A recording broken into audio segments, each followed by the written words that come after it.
2011 সালে ভারতীয় সিনেমা এক নতুন দিশা খুঁজে বেড়াচ্ছিল। বিশেষ করে সেই সময় বলিউডে নতুন ডিরেক্টররা নতুন সব আইডিয়া নিয়ে আসছিল। অনুরাগ কাশ্যপ, দিবাকর বন্দ্যোপাধ্যায়, বিশাল ভরদ্বাজকে সেই সময়কার ট্রেন্ড সেটার বলা হয়।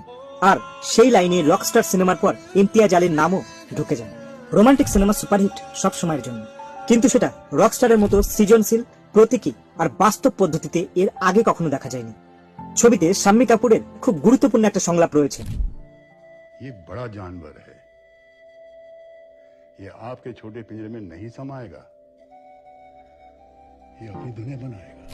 সেটা যতই ছবির সংলাপ হোক না কেন, রণবীর কাপুরের সাথে সেটা খুব ভালোভাবে মিলে যায়। আর রণবীরও নিজের ভেতর থেকে এই জানোয়ারটাকে খুব ভালোভাবে বের করে আনতে পেরেছিলেন তার অভিনয় দিয়ে।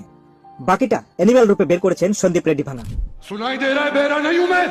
রণবীর তার সময়কার সব থেকে প্রতিভাবান অভিনেতা, সেটা আরো ভালোভাবে বোঝা যায় এই রকস্টারের মাধ্যমে। জনার্দন থেকে হতাশগ্রস্ত, আক্রমণাত্মক, বেদনাদায়ক জর্ডানের যে ট্রান্সফরমেশনটা, এক কথায় ওয়াও।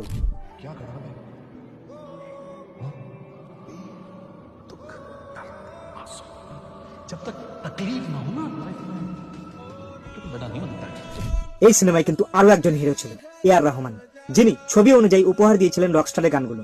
সিনেমার এডিটর আরতি বাজাজের কথাও উল্লেখ করা এখানে খুব জরুরি, যিনি এমন ভাবে দৃশ্যগুলোকে যুক্ত করেছেন সেটা দর্শকদের মধ্যে আরো উত্তেজনা সৃষ্টি করেছে।